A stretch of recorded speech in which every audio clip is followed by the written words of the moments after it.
Indian news ടൈമിലെ പ്രതിഭകളിലേക്ക് എന്ന പരിപാടിയിലേക്ക് സ്വാഗതം. പ്രശസ്ത കലാകാരൻ പരാഗ് പന്തീരംഗവുമായി അല്പനേരം സംസാരിക്കാം. നമസ്കാരം പരാഗ്. താങ്കൾ കലാരംഗത്ത് വ്യത്യസ്തമായ പ്രവർത്തനങ്ങളാണ് നടത്തിക്കൊണ്ടിരിക്കുന്നത്.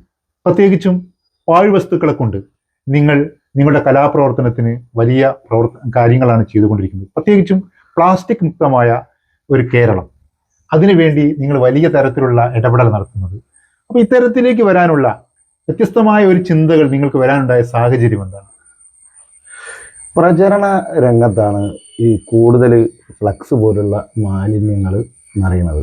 കാരണം ഒരു സമ്മേളനമോ അല്ലെങ്കിൽ ഒരു കലാപരിപാടിയോ കഴിഞ്ഞാൽ ഈ പ്രചരണത്തിന് ഉപയോഗിക്കുന്ന ഫ്ലക്സുകൾ ഒരുപാട് ഞാൻ അറിഞ്ഞിട്ട് അങ്ങനത്തെ ഒരു സംഗതി ഉണ്ടായി. അപ്പം ഞാൻ തുണിയിലാണ് ഞാൻ എൻ്റെ വർക്ക് ചെയ്യാൻ വേണ്ടി തീരുമാനിച്ചത്. ഒരു തുണിയിലാണ് ഞാനൊക്കെ വർക്ക് ചെയ്യുക. അതത് സ്ഥലത്ത് പോയിട്ട് അവിടെ ഒന്ന് ചുറ്റിക്കറങ്ങി നടന്നു. അപ്പോൾ എന്തെങ്കിലും ഒരു സാധനം എനിക്ക് കിട്ടുമായിരുന്നു. നിങ്ങളെപ്പോഴും ഞാൻ കണ്ടിട്ടുണ്ട്, പിന്നെ പഴയ തുണികൾ, അതുപോലെ പ്ലാസ്റ്റിക് കുപ്പികൾ, ഇതൊക്കെ അലക്ഷ്യമായി കിടക്കുന്നിരുന്നു. അതൊക്കെ എടുത്തു കൊണ്ടുവന്ന് എന്തിന് കമ്പുകൾ പോലും നിങ്ങളുടെ കലാപ്രവർത്തനത്തിന് ആയുധമാക്കിയിട്ട് കാണുന്നത് കണ്ടു. ഈ ഒരു കേരളത്തിന്റെ കാസർഗോഡ് മുതൽ തിരുവനന്തപുരം വരെ വിവിധ സംഘടനകളുടെ, യുവജന സംഘടനകളുടെ, അതുപോലെ രാഷ്ട്രീയ സംഘടനകളുടെ പ്രവർത്തനങ്ങൾക്ക് അല്ലെങ്കിൽ സമ്മേളനങ്ങൾക്ക്, മറ്റു പരിപാടികൾക്ക് ഇത്തരത്തിൽ ഒരു ഉപയോഗം അത് നടത്തുമ്പോൾ പൊതുസമൂഹത്തിൽ നിങ്ങൾക്കുണ്ടാവുന്ന ഒരു റിയാലിറ്റി എന്താണ്? ഇതിലൊരു പ്രധാന പ്രശ്നം എന്ന് വെച്ചാൽ, കാസർഗോഡ് മുതൽ തിരുവനന്തപുരം വരെ എന്നെ വിളിച്ച് ഈ വർക്ക് ചെയ്യിക്കില്ല. ഇപ്പോൾ പുറത്താണ് കാര്യമായിട്ടുള്ള വർക്കുകളൊക്കെ.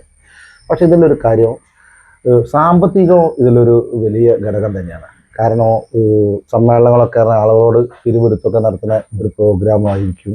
അപ്പോൾ വലിയ ഇവൻ്റ് ടീം വലിയ ഒരു എമൗണ്ടാണ് ഇതിന് ഇടുന്നത്. കാരണം ഫ്ലക്സും അതിൻ്റെ പണിക്കാർ കൂടിയായിട്ട് ഞാൻ എൻ്റെ കൂടെ ഒരാളെ കൂട്ടിയിട്ട് പോയിട്ട് ന്യൂസ് പേപ്പറുകളാണ് മൈദപ്പൊടിയും ന്യൂസ് പേപ്പറും ഉപയോഗിച്ചിട്ട് ശില്പങ്ങൾ ഉണ്ടാക്കുന്നത്.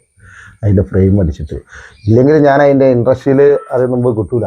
അപ്പോൾ ഞാൻ എന്ത് ചോദിച്ചാൽ ഓടമുള ചേന്തിയിട്ട് ഞാൻ അതിൻ്റെ ബേസ് ഉണ്ടാക്കും, കെട്ടിയിട്ടൊക്കെ ഉണ്ടാക്കിയിട്ട്. അപ്പോൾ അതിൽ ഓർക്ക് കാണാനൊരു ആകർഷണം ഉണ്ടാവും. വലിയ ലക്ഷക്കണക്കിന് രൂപേൻ്റെ ചെയ്യുന്ന ശില്പം, മെറ്റീരിയൽ ഉപയോഗിച്ച് ചെയ്യുന്ന ശില്പം ഞാൻ ഈ പേപ്പറിനെ കൊണ്ട്, ന്യൂസ് പേപ്പർ തന്നെ എല്ലാ പാർട്ടി ഓഫീസുകളിലും അവിടെ ഇവിടെയൊക്കെ കിടക്കുന്ന ന്യൂസ് ഓഫീസിലൊക്കെ ഉണ്ടാവണേ അലക്ഷ്യമായി കിടക്കുന്നത് അതെടുത്തിട്ട്, അതുകൊണ്ട് തന്നെയായിരിക്കും ഈ ഒരു ചെറിയ പൈസ കൊണ്ട് വലിയ ആകർഷണീയമായ കാര്യങ്ങൾ ചെയ്യാൻ കഴിയുന്നത് കൊണ്ടായിരിക്കും ഏതൊരു പാർട്ടിയും സമ്മേളനങ്ങളോ മറ്റു പരിപാടികളോ സംഘടിപ്പിക്കുമ്പോൾ, അല്ലെങ്കിൽ തെരഞ്ഞെടുപ്പ് കാലം വരുമ്പോൾ ഏറ്റവും ആദ്യം വരുന്ന മുഖം കേരളത്തിൽ ഇന്ന് പരാഗിൻ്റെതായിരിക്കും. കാരണം ഞാൻ വേറെ ഒന്നും കേട്ടിട്ടുണ്ട്, ഏറ്റവും പെട്ടെന്ന് വരയ്ക്കലും എഴുത്തും ഒക്കെ പരാഗ് ചെയ്തു തീർക്കും എന്നുള്ളതാണ് മനസ്സിലാക്കുന്നത്. അപ്പോൾ ഈ ഒരു എക്സ്പീരിയൻസ് എങ്ങനെയാണ് നിങ്ങൾക്ക് ഉണ്ടാക്കി വരുന്നത്? ഞാൻ പ്രൊഫഷണൽ ആർട്ടിസ്റ്റ് ആയിരുന്നു. ഞാൻ ആദ്യം പ്രൊഫഷണൽ ആർട്ടിസ്റ്റ്, ബോർഡ്, ബാനർ, അതിൽ നിന്നാണ് പിന്നെ വ്യത്യസ്തമായിട്ട് നമുക്ക് എന്ത് ചെയ്യാം. പിന്നെ ഫ്ലക്സ് ഇറങ്ങി, അതോട് കൂടിയിട്ട് അങ്ങനെയൊക്കെ ആയപ്പോഴാണ് ഞാൻ വേറിട്ട ഒരു പ്രചരണ രീതിയിലേക്ക് കിടക്കുന്നത്. പ്രചരണ രീതി അത് ഇതിൻ്റെ ഭാഗമായിട്ടുണ്ട് കേട്ടോ. ഞാൻ ഈ ശില്പങ്ങളും ഇതൊക്കെ പിന്നീട് ഉണ്ടാക്കിയത്. അപ്പോൾ ആളുകൾക്ക് കൂടുതൽ ഇഷ്ടപ്പെടുന്ന രീതിയിൽ, ആകർഷണമായ രീതിയിൽ ആണ് ചെയ്യാം. ഞാൻ നാടക കലാ സംവിധാനവും ചെയ്യുന്ന ആളാണ്. ഞാൻ നാടക കലാ സംവിധാനം ഒരുപാട് പ്രശസ്തരൊക്കെ അതറിയാം. നാടക രംഗത്ത് നിന്ന് നിങ്ങൾ മേക്കപ്പ് ചെയ്തിട്ടുണ്ട്, അതുപോലെ വസ്ത്രാലങ്കാരം, അതുപോലെ തന്നെ അതിൻ്റെ പിന്നണിയിൽ അഭിനയം, സംവിധാനം, ഇതൊക്കെ ചെയ്തിട്ടുണ്ട്. അതിൽ നിന്നും വ്യത്യസ്തമായിട്ടാണ് ഈ ഒരു രംഗത്തേക്ക് നിങ്ങൾ കടന്നു വന്നത്. അപ്പോൾ അതിലൊരു കാര്യം, നാടകം ഈ ചെറിയ പ്രായത്തിൽ തന്നെ നമ്മൾ നാടകം കണ്ടിട്ടാണ് നമ്മൾ വളർന്നത്. എൻ്റെ അച്ഛൻ പത്മ മന്ദിരങ്കാവ് നടന്ന മൂപ്പര് നല്ല നാടകക്കാരനല്ലേ. എൻ്റെ വീട്ടിൽ നിന്നാണ് റിഹേഴ്സൽ ഉണ്ടാവുക. റിഹേഴ്സലിൽ കൂടെയാണ് ഓടി നടന്നത് നമ്മളൊക്കെ. ഈ പ്രായത്തിൽ വലിയ വലിയ ആളുകൾ, മധുമാഷ പോലുള്ള ആളുകളൊക്കെ വീട്ടിൽ വരാറുണ്ട് നാടകത്തിൻ്റെ. അപ്പോൾ അന്നേ ഒരു ഇതുണ്ട്. പക്ഷെ അന്നിപ്പോൾ ഞാനൊക്കെ പിന്നെ അത് നാടകത്തിൻ്റെ കാലത്തേക്ക് അത് പിന്നെ. പക്ഷെ അച്ഛനത് ഭയങ്കര ഒരു കാര്യം ചെയ്ത്, അന്നത്തെ കാലത്ത് സ്കൂൾ കഴിഞ്ഞാൽ ഈ എന്താ ആശുപത്രിപ്പണിയോ ഇൻഡസ്ട്രിയിലോ അവിടെ ഇവിടെയൊക്കെ പോയിട്ട് ആ കുട്ടികളെ ചേർക്ക് ചെയ്യുക. കാരണം വരുമാനം നോക്കിയിട്ടാണല്ലോ. അച്ഛനൊരു ചിത്രം വരയ്ക്കണേ PV സാർസ് അനിയേട്ടൻ്റെ എൻ്റെ ഗുരു അനിയേട്ടനാ പന്തിരങ്ക PV അനി. അപ്പോൾ അയാളെടുത്ത് എൻ്റെ അച്ഛൻ ഉണ്ടാക്കി. അന്ന് ഒന്നും പൈസ ഒന്നും കിട്ടൂല, പൈസട്ട പണിയൊന്നും ഉണ്ടാവില്ല. ഈ ഒരു കലയോടുള്ള ആഭിമുഖ്യം കൊണ്ടായിരിക്കാം അച്ഛൻ അങ്ങനെ ചെയ്തത്. ഞാൻ പ്രസിദ്ധനായ ഒരു കലാകാരനാണ്. അത് മാത്രമല്ല അച്ഛനെ ഞാനെന്താ കാര്യം വെച്ചാൽ ഞാൻ ചിത്രം വരയ്ക്കായിരുന്നു. സ്കൂളൊക്കെ പഠിക്കുമ്പോൾ ചിത്രം വരയ്ക്കൂ ഇതൊക്കെ പിന്നെ അച്ഛൻ എന്താ പറയുക, എല്ലാ കുട്ടികളോടൊക്കെ നമുക്ക് പറയാനുള്ളതാണ്. ചിത്രകല ഇപ്പോഴത്തെ ഒരു കാലത്ത് ഈ ചിത്രം ചെറുങ്ങനെ വരയ്ക്കുമ്പോൾ അയാൾ സ്റ്റാറ്റസ് ഇടാനും മറ്റൊക്കെ സൗകര്യം. പിന്നെ അച്ഛനെ തിരിച്ചറിഞ്ഞു, നിങ്ങളുടെ കഴിവുകളെ തിരിച്ചറിഞ്ഞ് ആ ലെവലിലേക്ക് നിങ്ങളെ കൊണ്ടുപോകാൻ പിന്നെ അച്ഛൻ. പക്ഷെ അതിൽ കൊണ്ടുപോയതിൽ ഒരു പ്രധാന കാര്യം വരയ്ക്കാൻ പേപ്പറും ഇതും വാങ്ങി തന്നതിനെ കൊണ്ട് മാത്രമായില്ല, എല്ലാ മത്സരത്തിലും പങ്കെടുപ്പിച്ചു. എവിടെ ഒരു മത്സരം കണ്ടാൽ യൂണിവേഴ്സൽ ആർട്സിന്റെ മത്സരത്തിൽ, യൂണിവേഴ്സൽ ആർട്സിന്റെ മത്സരം അന്ന് എല്ലാ കുട്ടികൾക്കും സമ്മാനം കൊടുക്കും. ഒരു പുസ്തകത്തിൽ ഒരു ഫോട്ടോ വരുന്നു, എപ്പോഴും ഉണ്ടാവും. വലിയ സന്തോഷമാണല്ലോ. ആ പ്രായത്തിലൊക്കെ വലിയ ചിത്രകലാ മത്സരം എല്ലാ മത്സരത്തിലും ഉണ്ടാവും. അപ്പൊ അച്ഛനെന്താ അതിന്റെ ഒരു ആശയം പറഞ്ഞൊരു അങ്ങനെയാണ് ഈ ആശയത്തിന്റെ ഒരു സാധനം. നമ്മൾക്കിപ്പോ ഒരു ബോർഡിൽ ഒരു ആശയം കൊണ്ടുവരാനുള്ള. പിന്നെ നിങ്ങളൊരു പാരമ്പര്യം ഉണ്ടല്ലോ. അച്ഛൻ പറഞ്ഞൊക്കെ വെച്ചാൽ തെറ ആട്ടത്തിന് മുഖത്തെഴുത്തുകാരനാണല്ലോ. അപ്പൊ ഇതിന്റെ ഭാഷയും എല്ലാ കാര്യങ്ങളും അദ്ദേഹത്തിന് നന്നാക്കി അറിയാം. അതില് ഒരു പ്രധാന കാര്യം എന്ന് പറഞ്ഞാല് തിറയാട്ടാണ് ബേസ്. തിറയാട്ടത്തിന്റെ കളറുകളാണ് നമ്മളെ ജീവിതത്തിൽ ഞാൻ ഇപ്പൊ ചെയ്യുന്നതിലേക്ക് എനിക്കൊരു എനർജറ്റിക് വന്ന സാധനം. തിറയാട്ടം ബേസാ. തിറയാട്ടാണ് ഞാൻ ഒന്നുമില്ലൊരു ശില്പം ഉണ്ടാക്കേണ്ടത്, ഒരു ഇത് ഉണ്ടാക്കണോ ഒക്കെ അതിന്റെ ബേസ് തിറയാട്ടാ. അച്ഛൻ തിറയാട്ടത്തിന്റെ മുഖത്തെ തിരയാണ്. എന്റെ പാപ്പന്റെ വിഷ്യനുള്ളവനാ. ഇന്ന് തിറയാട്ടത്തിന്റെ കിരീടങ്ങളോ സാധനങ്ങളൊക്കെ എന്റെ പാപ്പന ഉണ്ടാക്കുക. അപ്പൊ അതൊരു ബേസാണ്. പിന്നെ അതുപോലെ തന്നെ എന്റെ ദിനേശ് ബാബു, ദിനേശൻ ഇളവന, രവി ഇളവന, ഇവരൊക്കെ തിറയാട്ടക്കാരാ. ഇപ്പൊ ഫോക്ലോർ അവാർഡ് എന്റെ ദിനേശ് ബാബന. അപ്പൊ പ്രശസ്തരും പ്രഗത്ഭരും തറവാട്ടേരും. അപ്പൊ അതൊരു പാരമ്പര്യം ജനറ്റിക്കലായിട്ട് പരാഗ് വരികയാണ്. അപ്പൊ ഇത് നിങ്ങളുടെ കഴിവുകൾ കണ്ടെത്തി പിന്നെ അച്ഛൻ അത് നിങ്ങളുടെ ആ ഒരു റൂട്ടിലേക്ക് വിടാൻ കഴിഞ്ഞു എന്നുള്ളതാണ്. അതാണ് അത് നമ്മൾ അംഗീകരിക്കപ്പെടേണ്ട ഒരു സാധനം തന്നെ. അച്ഛൻ അന്ന് അതിലേക്ക് തള്ളിയിട്ടില്ലെങ്കിലും വേറെ എന്തെങ്കിലും പോകുന്നു. പക്ഷെ എനിക്ക് ഇപ്പോഴത്തെ ഒരു പ്രശ്നമല്ല. കാരണം ഞാൻ KSEB-യിലാണ് ജോലി ചെയ്യുന്നത്. ജോലിന്റെ ഒഴിവ് കല്ലായി സെക്ഷനിലാണ്. അപ്പൊ അതിന്റെ ഒരു ഒഴിവുകളിലാണ് ചെയ്യുന്നത്. ഒഴിവുകൾക്ക് അവിടെ എല്ലാവരും സഹകരണത്തോട് കൂടിയിട്ടാണ്. അപ്പോ ഞാന് പുറത്തേക്ക് പോകാൻ കഴിയില്ല. പുറത്തൊക്കെ വർക്കുണ്ട്. ഞാൻ സിനിമേന്റെ കലാസംവിധാനം ഞാൻ ചെയ്തിട്ടുണ്ടായിരുന്നു. 1-2 സിനിമ ചെയ്തിട്ടുണ്ടായിരുന്നു. പക്ഷെ സിനിമയ്ക്ക് നമുക്ക് അവസരമുണ്ട്. പക്ഷെ 30 ദിവസം ഡേറ്റ് കൊടുത്ത് നമുക്ക് പോകാൻ പറ്റുന്നില്ല. ജോലിന്റെ പ്രശ്നം. അതിൽ പിന്നെ പുറത്ത് എന്നാലിപ്പോ ബോംബെയിൽ ഒരു വലിയൊരു സാധനം ചെയ്യാൻ വേണ്ടി വിളിച്ചിട്ടുണ്ടായിരുന്നു, ഒരു പ്രോഗ്രാമിന്. പക്ഷെ അതിന് 10-20 ദിവസം എടുക്കുമ്പോൾ പോകണ്ടേ, ലീവ് കിട്ടൂല. ഒരു അവശ്യ സർവീസ് ആണല്ലോ KSEB. അപ്പൊ അതുകൊണ്ട് പോകാൻ പറ്റുന്ന ബുദ്ധിമുട്ടുണ്ടാക്കിയിട്ട്. പക്ഷെ എന്നാൽ അവരുടെ ആളുകൾ സഹകരിക്കുന്നത് കൊണ്ടാണ് നിങ്ങൾക്ക് പിന്നെ മറ്റു മേഖലയിലൊക്കെ കേരളത്തിൽ തന്നെ പോകാൻ കഴിയുന്നത്. നല്ല സഹകരണം.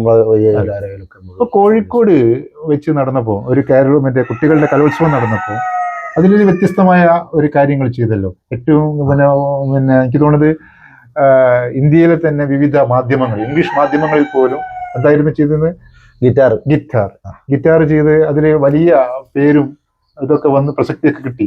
ഇതാണ് ഇംഗ്ലീഷ് മാധ്യമങ്ങളടക്കം അതിനെ വളരെ നല്ല രീതിയിൽ അതിനെ റിപ്പോർട്ട് ചെയ്യപ്പെട്ടിട്ടുണ്ട്. അതിന്റെ ഒരു അങ്ങനെയൊക്കെ ഉണ്ടാക്കാനുള്ള ഒരു എക്സ്പീരിയൻസ്, ചിന്ത,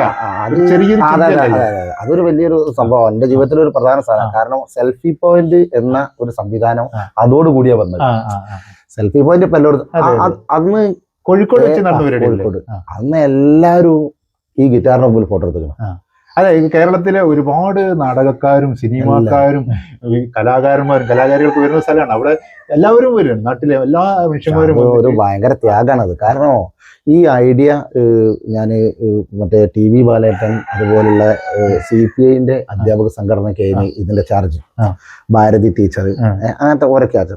അപ്പൊ ഞാൻ ഓരോട് ഗിറ്റാറിന്റെ കാര്യം പറഞ്ഞപ്പോ ഒരിക്കലും അത് അംഗീകരിക്കാൻ തയ്യാറായില്ല. കാരണം ഒരു പുതിയ ഗിറ്റാർ കുടിമരാക്കാന്ന് ആലോചിക്കാൻ സമയത്ത് ആർക്കും ഒരു പറഞ്ഞ മോളേന്റെ മുകളിൽ ഇങ്ങനെ ചെയ്താൽ പോലെ എന്നുള്ള സാധനത്തിലേക്ക് അന്നപ്പോ അതൊരു ഞാൻ പറഞ്ഞു ഫലിപ്പിച്ച് അങ്ങനെ പറഞ്ഞ് റെഡിയായി. നമ്മുടെ കാഴ്ചപ്പാട് അത്രയേറെ നമ്മളത് ചെയ്യുന്ന സമയത്ത് റിസ്ക് കംപ്ലീറ്റ് നന്നായില്ല, ഞാൻ കുടുങ്ങിപ്പോകും.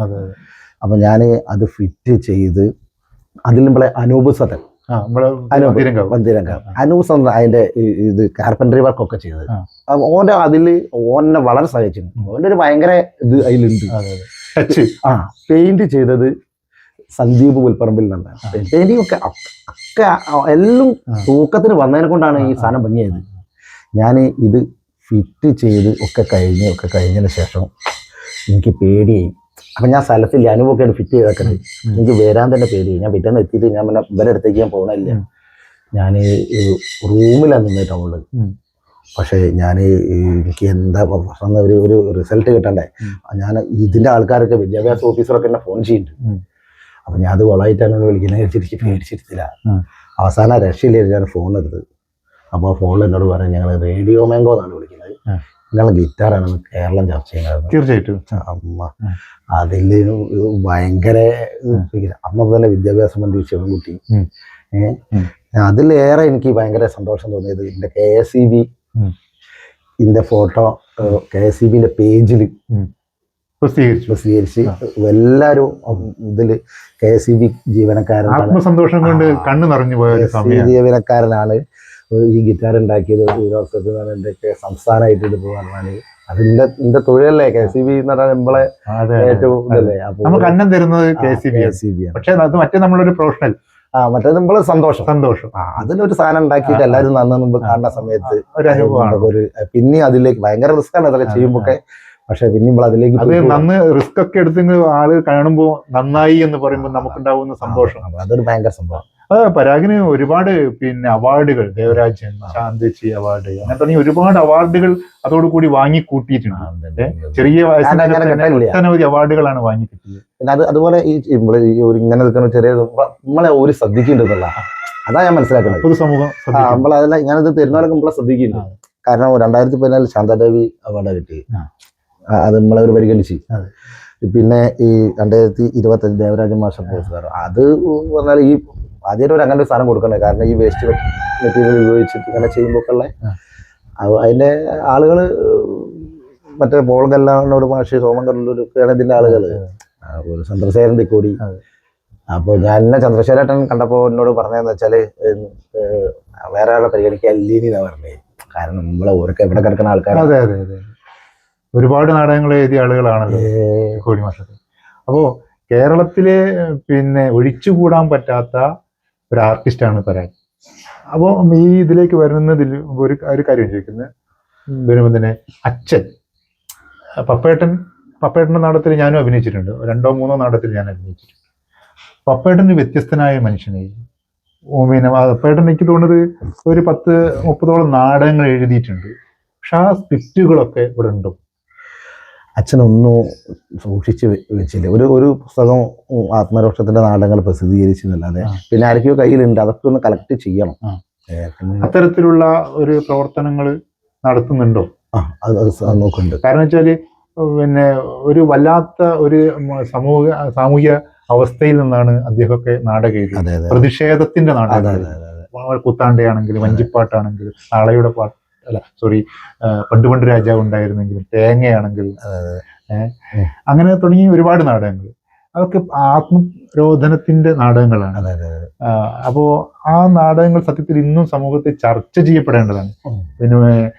കടമിട്ട് പറഞ്ഞതുപോലെ നമ്മൾ എങ്ങനെയാണ് നമ്മളായത് എന്ന് ആ നാടകങ്ങളിലൂടെയൊക്കെ പോയി കഴിഞ്ഞാൽ നമുക്ക് കാണാൻ കഴിയും. അപ്പൊ ആ നാടകങ്ങളെ സംരക്ഷിക്കേണ്ടത് ഇന്നത്തെ ഒരു തലമുറ, പരാഗം ഞാനും ഉൾപ്പെടല്ല, ഈ സമൂഹത്തിലെ സാംസ്കാരിക പ്രവർത്തകരൊക്കെ ഒരു കടമയാണ്. അപ്പൊ അതിനുള്ളൊരു പ്രവർത്തനം എങ്ങനെയാണ് കാണുന്നത്?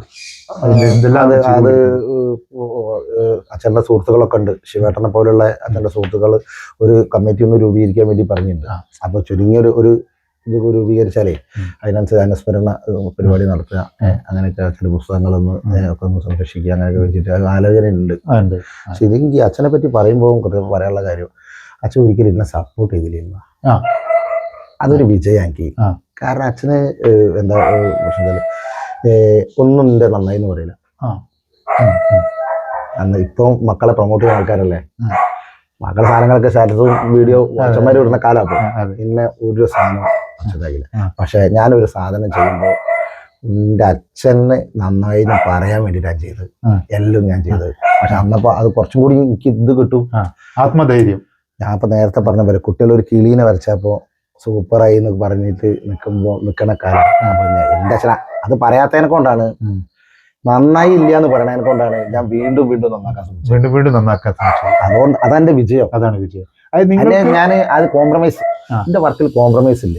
ഒരു സാധനം എനിക്ക് വേണമെന്ന് വെച്ചാൽ, ഞാൻ ഗുരുവായൂരപ്പൻ കോളേജിൽ ബോർഡ് ചെയ്യുമ്പോൾ ഒരു കിളിക്കൂട് തകർന്നു പോണതാണ് ഞാൻ ചെയ്തത്. കൂട് പൊട്ടിച്ചിട്ട് കിളി പോണത് അതിന്റെ മനസ്സിലുള്ള ഒരു ആശയം. അപ്പോൾ കുട്ടികൾ കളിക്കുന്ന തത്ത വേണം, ഈ വരച്ചാൽ മതി. പക്ഷെ എനിക്ക് ഒറിജിനൽ മറ്റേ പ്ലാസ്റ്റിക്കിന്റെ, പ്ലാസ്റ്റിക് അല്ല, നമ്മളെ മറ്റേ ഇതിന്റെ സാധനം ഉണ്ടല്ലോ, ആ ഒരു സാധനം എനിക്ക് വേണം. അപ്പോ ഈ തുണിന്റെ കലോത്സവം ആയി കഴിഞ്ഞാൽ കോളേജുകളിലൊക്കെ ഓടി നടന്നിട്ടാണ് പരാഗ് പിന്നെ നാടകരംഗത്ത് പ്രവർത്തിച്ചുകൊണ്ടിരിക്കുന്നത്. 3 നാടകമൊക്കെ ഉണ്ടാവില്ല, 3-4 നാടകം എനിക്കറിയാം, ഞാൻ കേട്ടിട്ടുണ്ട്. അപ്പോ ഇതൊക്കെ എങ്ങനെയാണ് ഇത് ചെയ്യാൻ കഴിയുന്നത്? എനിക്ക് തോന്നുന്നത് രാത്രി സമയങ്ങൾ. ഇപ്പൊ KCB പറഞ്ഞൊക്കെ വെച്ചാല് രാത്രിയും പകലും ജോലി ചെയ്യും. ഒരു ദിവസം പകലാണെങ്കിൽ നൈറ്റൊക്കെ പോകും, അത് എടുത്തിട്ട് ഇതിനു വേണ്ടിയിട്ട് അങ്ങനെയൊക്കെ ചെയ്യും. ഹോളിഡേയിലൊക്കെ ജോലി ചെയ്യും. അങ്ങനെയൊക്കെ നല്ല സഹകരണം ഉള്ളവർക്ക് നടക്കുള്ളൂ. ഓരിപ്പം വിചാരിക്കുന്ന കൂട്ടണമെങ്കിൽ അവർക്ക് കൂട്ടാം. പക്ഷെ ഓരോ കലാ താല്പര്യമുള്ള ആളുകളെ ഞാൻ ചെയ്തോട്ടെ എന്നൊക്കെ വിചാരിക്കുന്ന നമ്മളെ സുഹൃത്തുക്കളെ കൊണ്ടാണ് എനിക്ക് ചെയ്യാനുള്ള ഒരു ഇത് ഉണ്ടാക്കി തരുന്നത് ഓഫീസില്. അല്ലെങ്കിൽ ഒന്നും ചെയ്യാൻ കഴിയില്ല. അപ്പൊ ഇതുപോലെ തന്നെയാണ്. അപ്പോ നീയും പരാഗും അച്ഛനും പിന്നെ കലാരംഗത്ത് വ്യത്യസ്തമായ വഴിയിലൂടെയാണ് പോയതെങ്കിൽ അമ്മ വേറൊരു തരത്തിലൂടെയാണ് പോയത്. ജനപ്രതിനിധി, തീർത്തും പൊതുപ്രവർത്തക, ആ ഒരു തരത്തിലേക്ക്. അപ്പോൾ എങ്ങനെയാണ് നിങ്ങളെ എങ്ങനെയാണ് ഈ യോജിപ്പുകൾ, വീട്ടിലത്തേക്ക് ഒരു അവസ്ഥ? അപ്പോൾ എനിക്കറിയാം ഒരു 2-3 ടൈം അമ്മ മെമ്പറായിട്ടുണ്ട്. പിന്നെ ഒരു ഫുൾ ടൈം പോലെ തന്നെ പൊതുപ്രവർത്തകയാണ്. അപ്പൊ നിങ്ങളുടെ ഒരു കുട്ടിക്കാലവും അച്ഛനാച്ചാൽ ഫുൾ ടൈം നാടകവും തിറയാട്ടവും ഒക്കെ ആയിട്ട്, പരാഗാണെങ്കിൽ പരയുടെ ലോകത്ത്. എങ്ങനെയാണ് നിങ്ങൾ അഡ്ജസ്റ്റ് ചെയ്ത് പോകുന്ന ജീവിതം?